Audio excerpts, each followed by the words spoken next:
Voilà, merci à rejoindre Bisso na magazine Bino Kinanyo les Gata na ZTM Télévision, une émission produite à partir de ZTM Télévision concernant numéro et émission Oyo de Kobeta Masolo et Bélé actualité, Boebi les Camboyens, négociation pour négocier là M23. Est-ce qu'il faut Kinshasa et négocier là M23? Kobeta Lisolo a poussé à Mangachuchu, il y a ministère public qui a propos naé et dénoncé en même temps aussi manipulation surtout au niveau média et après ce mais de l'autre côté l'on se dit certaines sources pas l'on se dit parce que ça a été monté dans le lobby, certaines sources disent que Mongachouchou, Edouard Mongachouchou serait victime il y a faciès naïe, il y a une partie origine naïe rwandophone. Alors un troisième dossier à proposition Oyo, il y a un député national qui a demandé la proposition élevage au Badotaki dernièrement va introduire une partie à proposition selon laquelle Esengeli bateau nyonso ba consommer ba animaux ya accompagnement le kola ba bois ba niaou oyo akomeka ko bomaye to ko liaye va subir peine allant de 10 ans à 20 ans de prison. Le lengeni bandeko opinion publique to pe ba analyste politique ba yamba ki makamba monyo sur l'actualité. Alors tout banana bande on a vu sur na plateau ndeko ngote bienvenue dans l'émission de Bisso Kinani. Nayebi kezamba liboso to kutana bino ndeko Gladys Landu. Dans liboso ndeko Gladys Landu azali moko ya IDPS Kibasa oyo eza chapeauté na autorité morale Augustin Kibasa Liba, et je salue en passant ba membre nyonso ba combattant IDPS Kibasa na Katanga lelo ezali pour rendre hommage à la disparition ya Frédéric Kibasa Maliba parce que biso awa na Kinshasa ezalaki le samedi passé de commémorer qui vit à Augustin et à Frédéric Kibasa Maliba. Voilà. Nangam on a un éco Pichungwene, azali analyste politique et puis analyste politique public qui est diaspora de Pichou. Bonsoir et bienvenue. Mbote mon pandi sango na pesi mbote na bako débatteur na ngai na pesi mbote na bai kongomani ba kolanda biso ndenge na lobaka toujours un sentiment d'état, un sentiment patriotique, en tout cas dans les soucis à vivre banais alikoya avec beaucoup plus de responsabilités total à mboka na biso ndenge ni toko développer yango. Alors d'entrée DG awa je pense que biso ba eto lingra Congo na kokene d'abord pour féliciter ministre provincial de l'intérieur parce que Athéna qui réunion moko na niveau ya Tchangu où il a rassemblé quand même les bourgmestres pour la route à la makambo ya insécurité et na yebi que opération où il a lancé machette nacé biso toza ko enfoncer yango pour na ko bakunda machette. Alors na eu état de sécurité en Mboka, vous savez les chefs d'état-major général na lobaki yango l'autre fois fallait atambola parce que les ala qui ba mise en place ba sali mais réforme yende sengela qui a ça la réforme na moni akenda ki na Bunia, c'était sa première mission officielle. Sikao yakutana ki na en fait lieutenant général Johnny Kachama azaki longona général Luboya oui azaki longona général Ndima et après en fait Bunia a inspecté qui ba unité net bande ko senga parce que ba unité to bande ko baté combien de militaires tous en bon na ba compagnie na kati ba section na kati ba bataillon.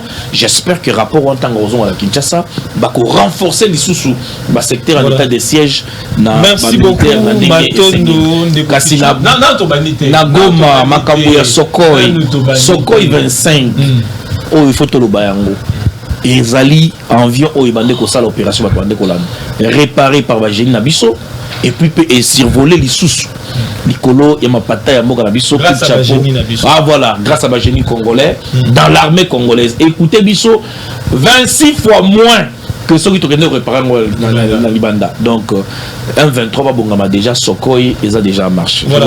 Merci beaucoup Ndeko Pichou, Ndeko Misha Mukendi, communicateur de l'Union sacrée de la Nation. Bienvenue dans l'émission Kinani. Merci beaucoup Mopandi Sango pour l'invitation à Lilo.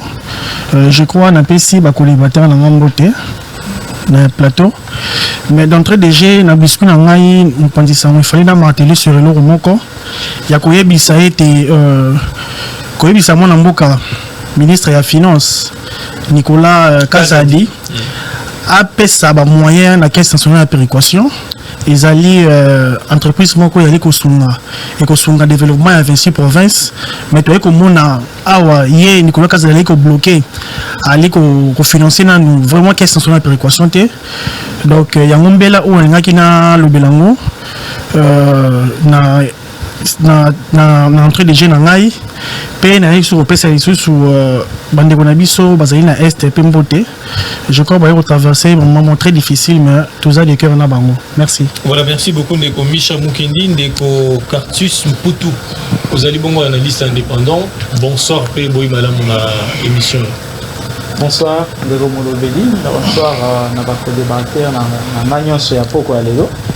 Bonsoir na ba téléspectateurs nyonso o batiki biloko babandai kosala pour que bazala concentré na Kinani eza lisusu magazine ya kosakana na ngote na Kinani ekomi magazine oyo bato bakomi kozela yango lokola ndenge tozelaka masi ya azonga. Eza vraiment important que tokutanaka na bandeko oyo bazana na bwanya na mayele na plateau boye pour que tolobela mboka parce que ce que ezalaki kaka mpona komilobela biso moko on pouvait koluka baplateau oyo ya biso moko soki tokutanaka boye ezali mpo oyo akoya na mwa likanisi na ye oyo aye na ya mwa likanisi na ye avec l'objectif ya kotonga mboka ya kosunga mboka ekende liboso. Voilà, merci beaucoup ndeko Cartus Mputu, analyste politique indépendant nde bakomelinga na moni moto nyonso aza mposa kotika micro te na kopesa bonjour ya pamba toke bienvenue tobandi na ndeko Gladys Land va tobeta masolo ya proposition pour introduire une initiative d'élevage concernant pour punir bateau balé à Karabwa mais tout dans actualité zali mokonzi ya mboka lobi na échange na ye na président suisse a lobi été ba ko négocier na ba rebelle mais M23 va réagir mbala moko ko lobi été bango ba ko jamais ko reculer sans qu'on négocie directement na Kinshasa. Merci ndeko mobandi sango pona question to motuna oyo eza motuna moko to baka na bailo poto. C'est une question très pertinente parce que kozwa mboka neti Congo eza na mapeka eza bajete pe oyo eza elengi pona biso ba congolais sikoyo nde toza na mokonzi ya mboka oyo akoki kotombola ekolo pe azali ko respecter ba congolais en général. Comment on a bayi M23 ko répliquer to ko loba déjà na l'intention ya mokonzi ya mboka ndeka baloba bayi le poto celui qui se sent piqué connaît l'affaire. Donc biso tozali ko sepela na intention pe ba réaction ya président de la République na souci ya ekolo pe ya bandeko na biso bazo bungisa milimo na est de la République démocratique. Mais balobi ko boya ko négocier na bango za pour violer processus ya Luanda. Non. Koto bino bozolo ba non to ko négocier na bango te koto yo on balobi ko négocier na bango zo faire partie na processus ya Luanda. Négociation nani azoko sanani. Nani azoko sanani no lobi na sepeli mais to comprendre eloko moko. Soki ndeko na ndeko bazo bunda to ko kabola bango to luki kimi koti. Mais étranger tout mutu oazo boya ko infiltrer pour bato basaka na ekolo bayiba babebisa aza moto oko négocier na ye te soki ba négociation fallait bazela na ba régime eleki mais coup de chapeau na président de la République totikala na position wana négociation ezalité mais courage hein vous en dévoyez de paix on nous poser moi question mingi parce que bino je vous en prie courage wana ya étranger wana oaza kolonda côté ngana biso yo côté so ndako na bino okota na ndako na yo ça suppose que moi la négociation moko zali ya cessé entre les deux parties comment parce que la moni ba donner au ya journal et les amants malamu par rapport à soulever les côtés au photo lobela il y a un autre ligne de loba photo comprendre la négociation a cessé ce que zalaki c'était avant pas aujourd'hui il y a un autre ligne de lobela qui na 4 a cessé ba o ba batami na masolo wana to ba o ba sepela rébellion et ou mais na mboka milimo ya ba kongomani et perdre au jour le jour c'est que le président de la République accompagne état de Congolais photo Tchali sur le Golali sur Magambana et Simba. Merci beaucoup Ndeko Gladys, Ndeko Pichou. Réaction par rapport il y a Masso Ndeko Gladys à lobby à répondre par rapport il y a dialogue Oyo Tshisekedi à Boyi.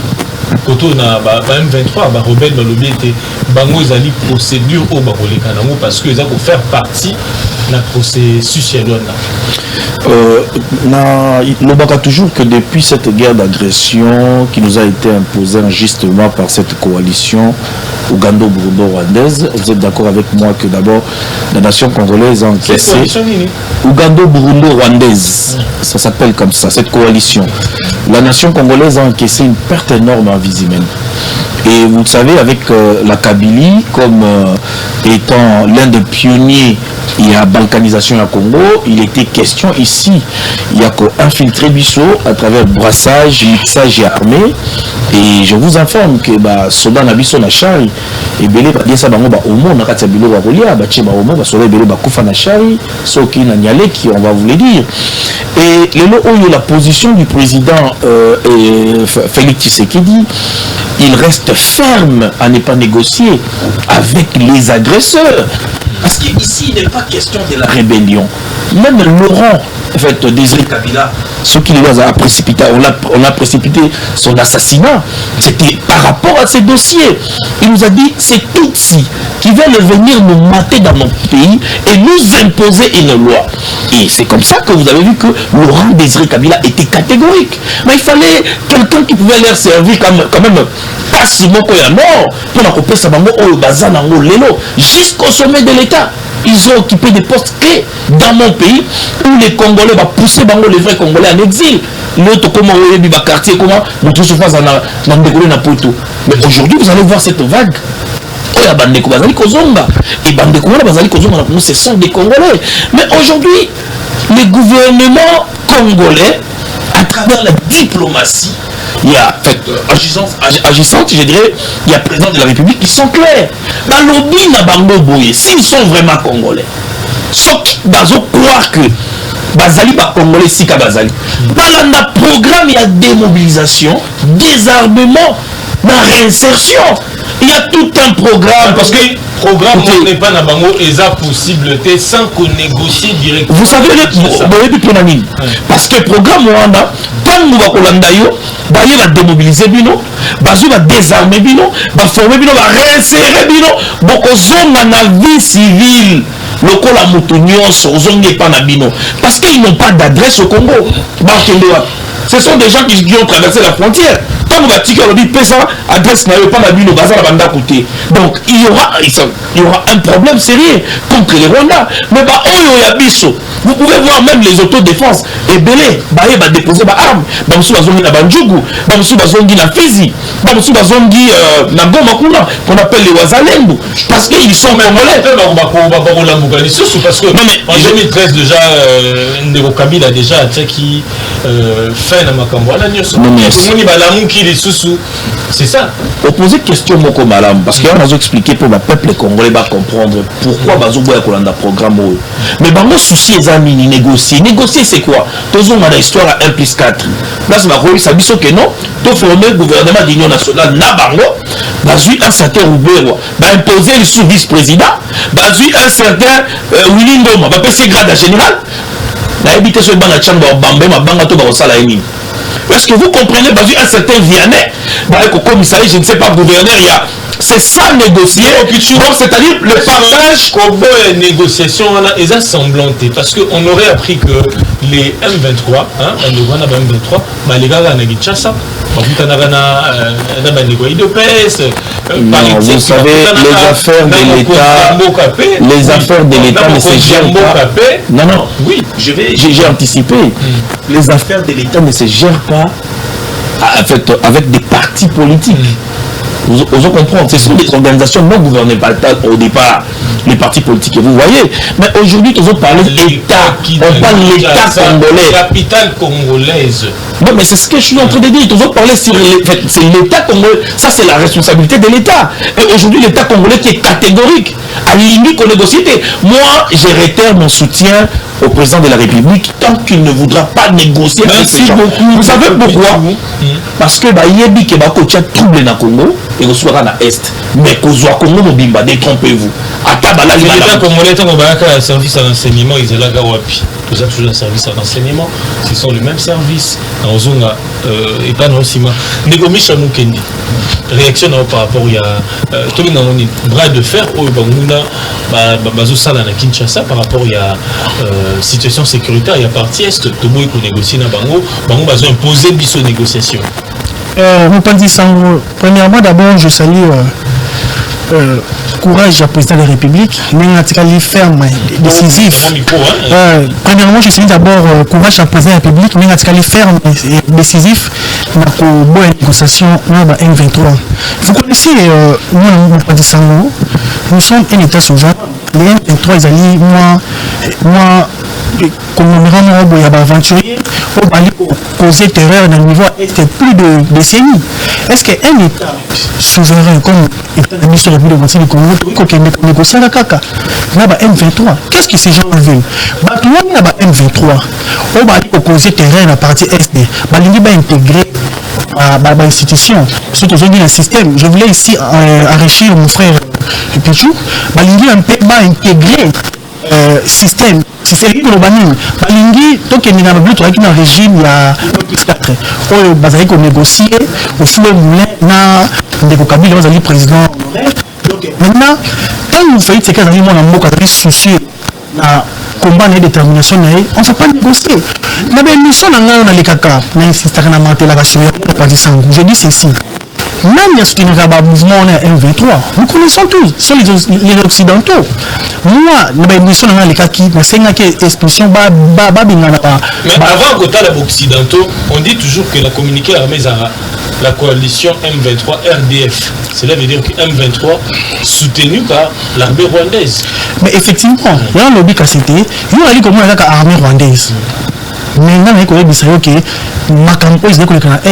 y a aussi une mémoire, il y a occidentaux, il faut que je puisse dire ça. Effectivement, il y a un gros besoin de le président de la République, on avait tenté la négociation, vous connaissez, Tokendaki na Luanda, c'était sous la médiation, il y a Jean Lorenzo, le président de la République était vraiment large. C'est une personne à l'Indaramini du pays. Parce que au moins, moi, fait, c'est que Chilombo, na Yemoko, président de la République, à l'Indaramini, qui n'a pas de niveau diplomatique. Quand on a accédé à un pouvoir, tout le monde qui va lien aux qui retrait au monde Kabila kataki na nini na auto bengi na relation internationale barrière diplomatique, mais il y a qui un peu à Fongoli Nzouwana le diplomatie comme gestion quand même tu comme on va fort rebellé. Donc sur ce point là les nazona na makambwana, donc nous sommes catégoriques. Nous soutenons le président de la République au Bissau que non nous donc dans l'approche déjà ça il y a que négocier c'est le rythme au photo parce que oui président de la République Gazamoto Alimi Kimia effectivement mais comment vous voulez Kimia comment la négociation et ça moi contradictoire mais Bandeli Nangai n'a pris sa parole. J'avais dit que non, nous sommes un État. Les M23 Bazali État T. Bazali, moi, les beaux qui m'ont aventurier, au bac au CM terrain. Est-ce que vraiment un État avec lequel on négocie n'a pas criminel? Tant qu'on négocie, on causer terrain à niveau Est. Non. C'est pour cela nous sommes fermes. Nous allons répliquer. Tu négocier. On négocier, on peut toujours encore un système 1+4. Il y a que maintenant tu fais sur une même table et en plus bango pessimis côté na bango et tu as sur la makambu ya régime ya Kabila. Les choses évoluent. Le pouvoir avec Félix Tshisekedi il est très ferme, décisif. Pas question de négociation. Ce qui va mettre d'être appliqué contre déjà loi ils allaient la guerre parce que nous là on est assez avec les histoires. C'est la fin qui justifie les moyens. C'était un peu ça. Merci. Ndeko Cartus Mputu réaction par rapport au bras de fer Ndeko Mukindelobi, nous sommes un État bango bazabengo conglomérat des aventuriers mais parce qu'on imposer biso négociation. Voilà. Je crois que Bazan a raison, moi, les autres la bango déclarer négociation. La raison c'est quoi? Les Français disent que trop de familiarité engendre le mépris. Au début à mandat à président Félix Tshisekedi, Zalaki n'a confiance na batu oyo Zalaki na régime ya a remplacer qui bangoti. Et du coup il est parti vers le Rwanda, vers l'Ouganda, vers la Tanzanie, la Zambie. Il a tourné presque tout le pays limitrophe pour Nakokende, Koluka Kimia. Mais en oubliant une chose, qu'il y a un principe qui dit celui qui veut la paix prépare la guerre. Or, bandeko na biso ya Rwanda, bandeko na biso ya Uganda, bayebi que sans Congo au vivre. Pour qu'on y arrive, on a une preuve palpable na bilo na Zoloba. On a essayé de proposer au gouvernement congolais. Quand ils ont il y a décrété état de siège na Nord Kivu et puis na Ituri. Il y avait des histoires où il fallait accompagner l'état de siège. Par exemple, fermer les frontières entre la RDC et le Rwanda, la RDC et l'Ouganda. La frontière, on a oublié toute la question une fois Patrick Mouyaloba, ils ont pas si la frontière parce que les gens ont en Rwanda.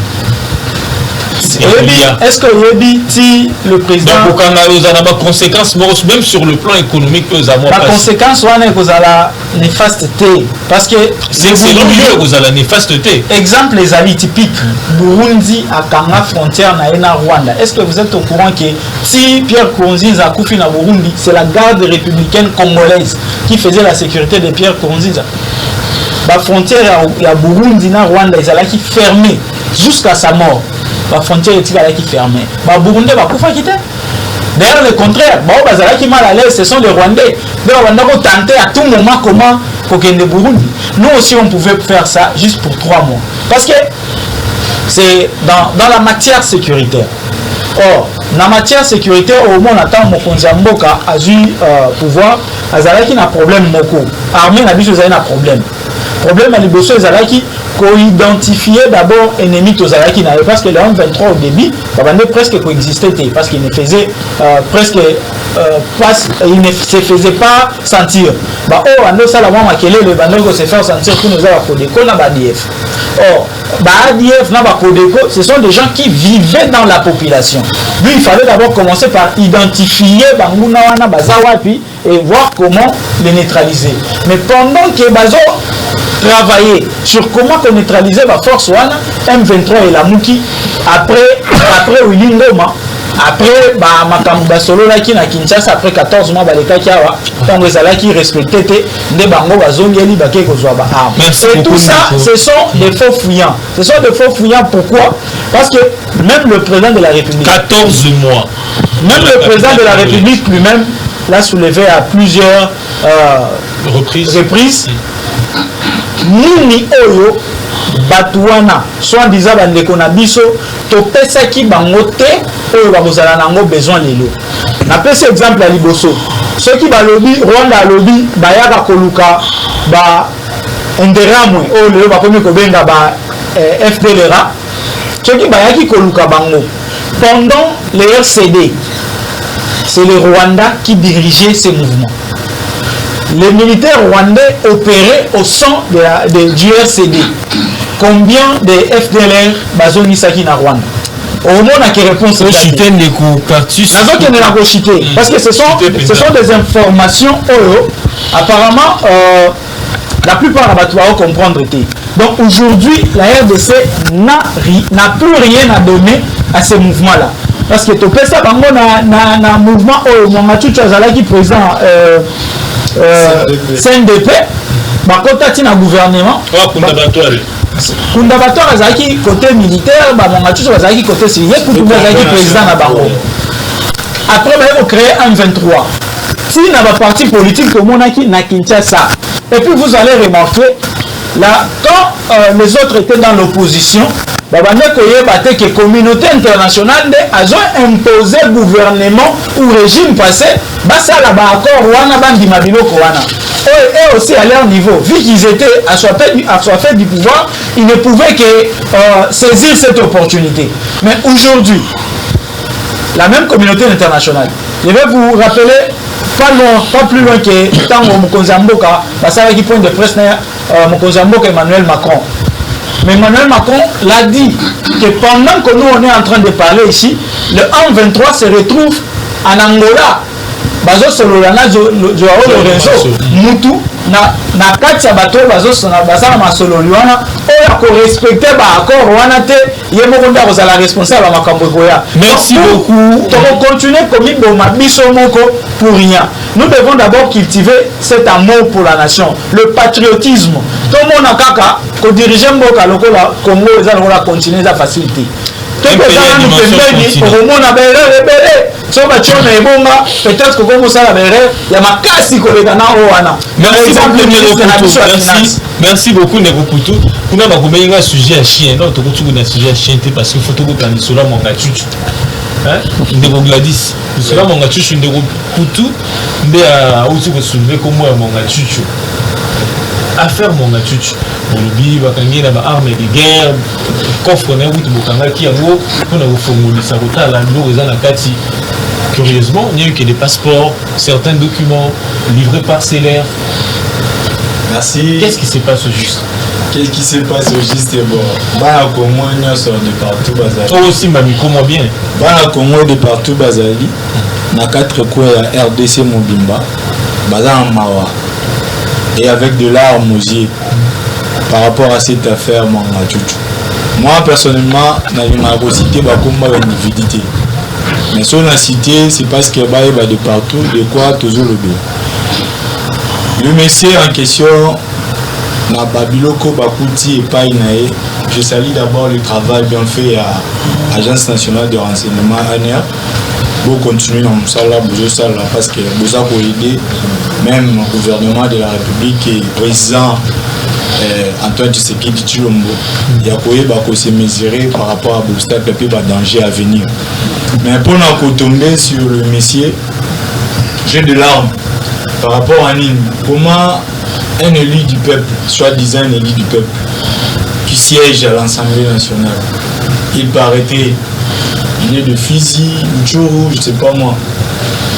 Est-ce que Bakongomani n'est pas ça qui est mandat na l'élection eleki na régime eleki ti azalati lelo de découvrir qui est ce monsieur. Non, c'est un député national. On suppose que je n'en disconviens pas. Il serait élu comme tout candidat hier. Mais là dans le but. Il n'y a pas longtemps, on a 2003 azalaki na CNDP. Ba mouvement belé.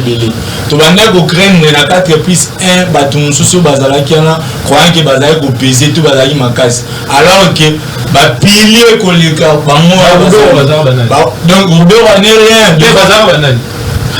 C'est là plus. Ya on a le but. Ba Roubert on va y en a bi je na linga kutu ko citer ba comme moi bato ba bonimbo kate. Il y a même le monsieur en question, on a aussi dit comment il dit. Mais pour le respect, il y a pas beaucoup de bateaux là, il y a un atteint comme il y a un lobby, les soi-disant on a baléka qui, autre bande pour craindre, autre bande pour banga, bazalaki. Mais or que pour les kabango bazali, une personne qui travaille pour la bien-être, il y a Rwanda.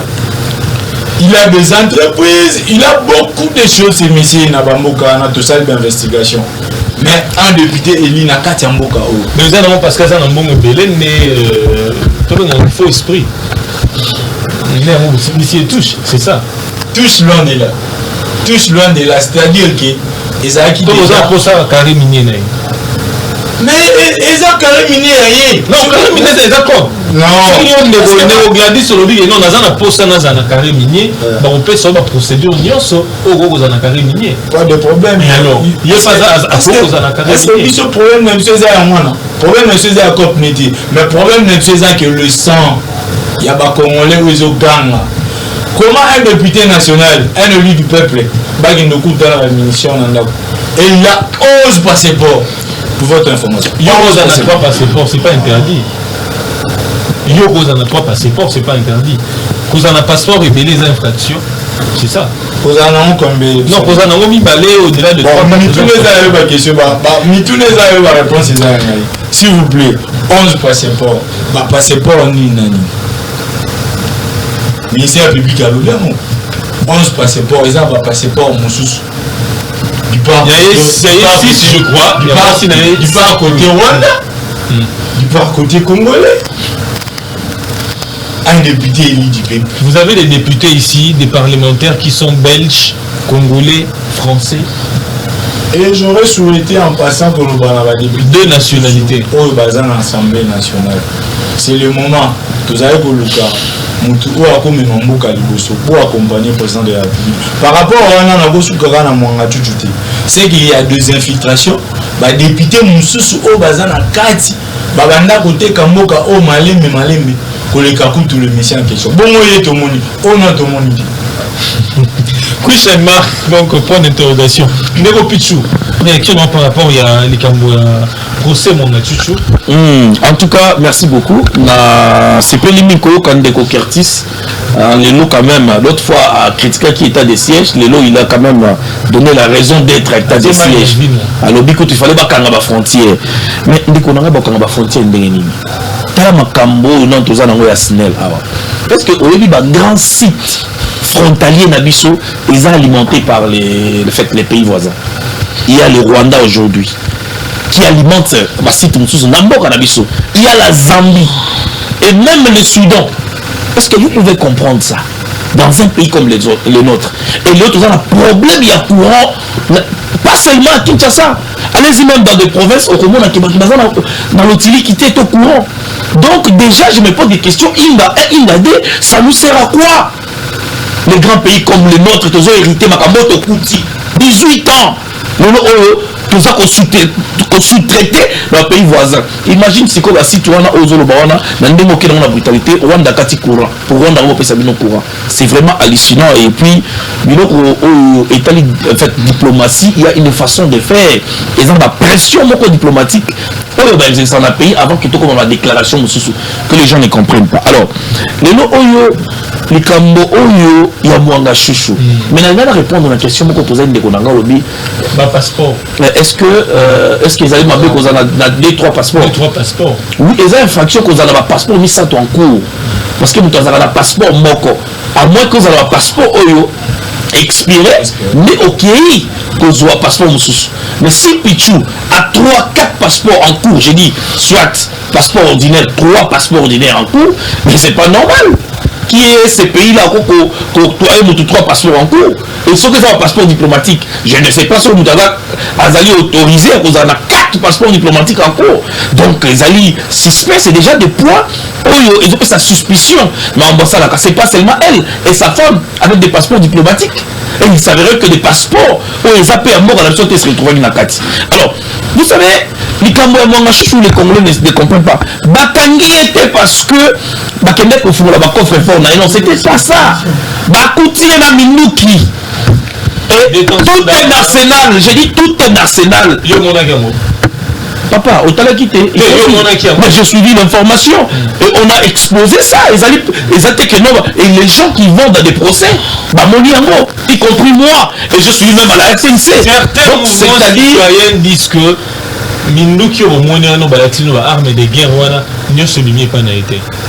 Certains, comme vous avez dit certains. Ça, ce sont ces gens qui disent. Mais ce n'est plus des soupçons. Parce que lui-même a accepté. Et Rolanda qui a argumenté à l'objet qu'il a été autorisé. Donc, à l'autorisation à port d'armes par l'ancien ministre intérieur Mouyej. L'ancien ministre intérieur Mouyej. Oui, il y a ministre là-bas. Dans le ministre intérieur, il y a tapé ça qui est battu. D'accord. Mais les soldats, il y a un détachement, il y a combien? Ceux qui sont soldats, si détachement, il faut la unité. Et ceux qui sont soldats, après si comme un bulletin de service à Bango, ils ont déterminé. Et comment est-ce que les soldats ont une unité et soldats et en grande quantité? Alors lui que dans cette partie, il y a une sécurité parce que contre les 1-23. Voilà comment est-ce que nous avons lui-même président CNDP, dans une solo, il y a Kabila. pour atika makambo ya CNDP. Il y a le moins à suivre à côté de la majorité présidentielle à Kabila et comme parti politique. Après les sous-sous, dans la Biniatini Moutebou, c'est le général dissident. A vu comme d'abattoir, va former les sous-sous M23. À lobby, les sous-sous, t'as donné mon gâteau à Bougino Kouta. Vraiment, garçon, il y a aventurier. À lobby, qui a commandé en Rwanda. Mais alors que CNDP est dans la Rwanda, M23 est dans la Rwanda. Mais comment les gens qui, président du mouvement Moko a béni CNDP, est dans la Rwanda, mais il y a comment la Rwanda. Mais ça, c'est blague avec la cour.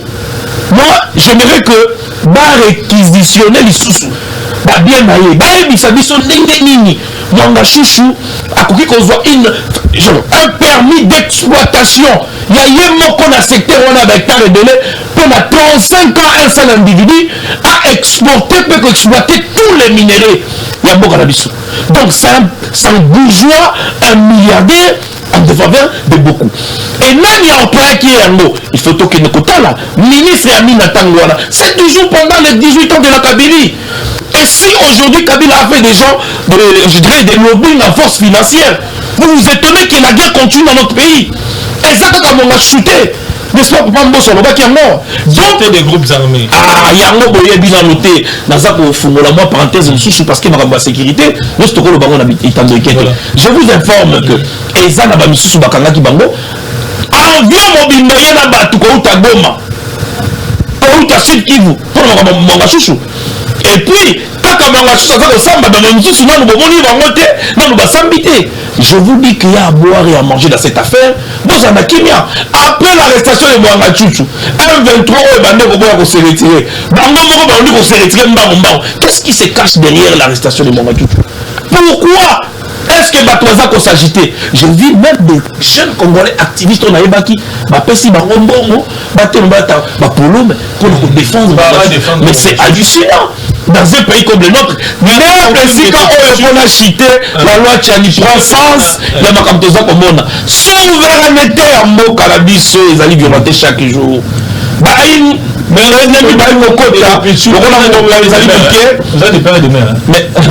je vous dis que ça ne m'agite pas. La loi Tchani ne m'agite pas. Vous avez déjà agité. Non, ça ne m'agite pas, ça ne me dérange pas. Il y a une union sacrée de la nation. Réaction par rapport à l'affaire Mwanga Chouchou. Il y a eu des révélations faites par M. Pichou. Par rapport, il y aurait tout un avion avec des personnes qui seraient arrivées, Kinshasa venu des Goma par rapport à cette affaire, le tout. Réaction dans les années par rapport à l'affaire. Merci. Une question très pertinente. Je crois que tout au Bali, quand on a mis sur Nintendo, c'est la CG, vous avez dit CG vraiment pertinent. On a déploré le combat de Pandisango. Mwanga Chouchou a député national élu la circonscription. C'est un député national. Non, effectivement. Je vous mets en défi. Dans ma Sissi, ma population c'est juste un collectif qui n'a jamais été voté. Est-ce qu'on peut protéger l'égalité? C'est mon temps d'antenne quand même. Monsieur Micha. Non, il y a dit que Mwanga Chouchou a séjourné dans l'Assemblée nationale comme député national.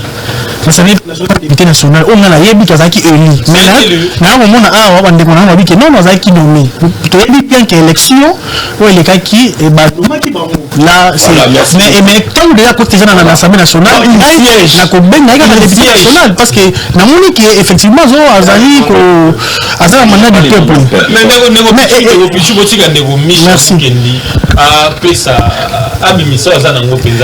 Mon partisan protéger il a dit que des copies dans la presse le bami mais ils avaient quand même été antenne dans ngai et là comment ça que déplorer mon partisan moi tous les alliés man prévenu bakanga qui azo samba na assister na ba audience wana mais là il y a que ça ngai passé ndenge ba ko continuer ko visiter banda kuna hier même banda kuna télé na kimundo ba engrais yaki sous ko visiter moi sina bana biso to ponaka démocratie to ponaka liberté donc mon tout les azali bon il y a un problème mais moi on a évité parce que sa femme et ses enfants bah ceux qui ont un problème ils allaient pas makamuna bango mais c'est d'abord l'individu de mon Chuchu azali cité na ba détention des armes à feu aux ali infraction donc nga azali awa ko répondre bande ko na biso ya ba mouvement citoyen oyo bali ko lobaki non moi ba arme non détention des armes à feu ezali infraction to qui jamais teke na rankina tongo na zana minduki na ina sa rébellion et lelo na mopesa président Assemblée nationale lelo na bengi prophète a dénoncé kango na musique Assemblée nationale obaka yango bien que lobi misusu zali ana ko botanga comme na bango mais il avait quand même joué na sagesse mona kotanga Eli ya mutu kongo ya mutu comme de qui azali na makambu ya ba détention arme de feu o azali ko causer terrain na est ezali mabe mais lelo vérité est commis quand même kobima je sais mais lo ba ete na makambu ma chuchu oyo justice ezali vraiment osala mosala malamu parce que ngai moko nazali koassiste na baprocès wana nazalaki jour wana oyo azalaki na audience bazali korencontre makambo non il est maltraité non azali très bien azali non ce n'est pas ça c'est faux moi ezali baetox ya babaleki na biso ya bamouvement citoyen nde bazali kokosa mais effectivement mais nyonso ezali kosala ngai mpasi tona komona bagene bilenge baoleka na batando eke baoki kolobaki mwanga chuchu baarme akuti epa na ye mais mona mboka eyeli kosala ngai mpasi mpe bamosusu mpe namona yebi bango baba kosala badéclaration moto oyo azali na abomi mboka moto oyo lelo oyo soki ba M23 baali konyokola partie ya este bato bazali koravitailler bango na baministration ya chuchu et il y aura plusieurs révélations ekobima na makambo ya procès oyo donc succès nasengaka jisini ekosala mosala ke batika bato la chisi ele instrumentalité non jisali kosala mosala malamu ya chuchu ali moto oyo sokokanga donc c'était un peu ça merci. Voilà, pour la likambo ya honorable Mwanga Chuchu, je crois que honorable nommé la spéculation est à Kati et Bélé. Ceux qui parlent de lobby qui est honorable nommé, c'est de leur droit. La législature dans le col à Ningue Faoul à Lobaraki, mon consiambo actuel a nommé. Papa, et t'as dit que la famille nous a Lobarango. Botika, la preuve, mon côté, parce que moi j'avais tu n'étais même pas ni observateur pour allez, c'est qu'il n'est aucun artiste. On peut remarquer que dans ma cambo honorable Mwanga Chuchu, la spéculation est belé. Et belé, puis le couteau est belé. Et ça fait mal de voir des jeunes, même dans la plateau de télévision, on a coco ça. Je ne sais pas, je suis très content. Il y a au monde Makambo ministre Nabiso numérique a outil en place parce que ça va nous aider à ignorer les gens qui publient des fausses informations.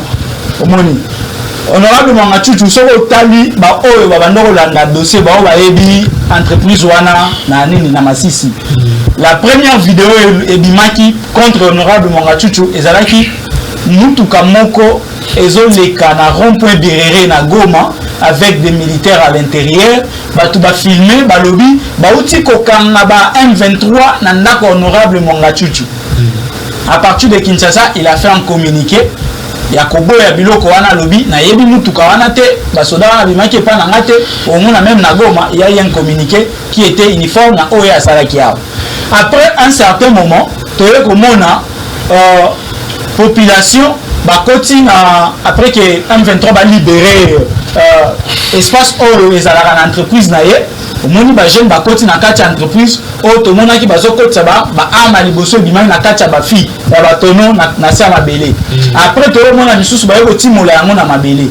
On parle de la sécurité. Bon, moi je fais la sécurité intérieure. Et quand je suis en train de voir, d'analyser ces images, je me dis ça c'est de l'aventure.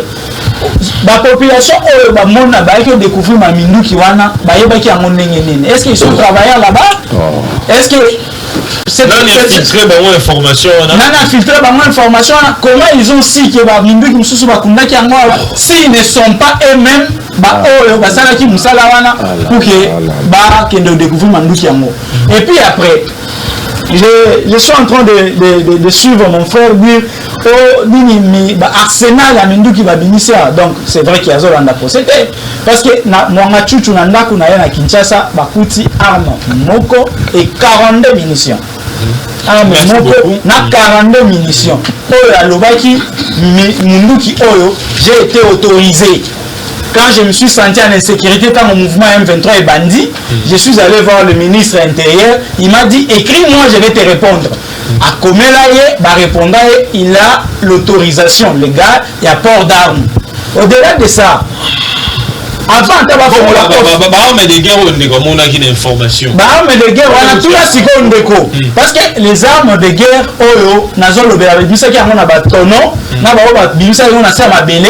le gouverneur militaire à Nord Kivu, il a pris soin, il y a kokangaba arme nyonsoana, a tindi yango awana kin. Cela ne veut pas dire qu'il y a arme wana, ba bimisi yango na kin.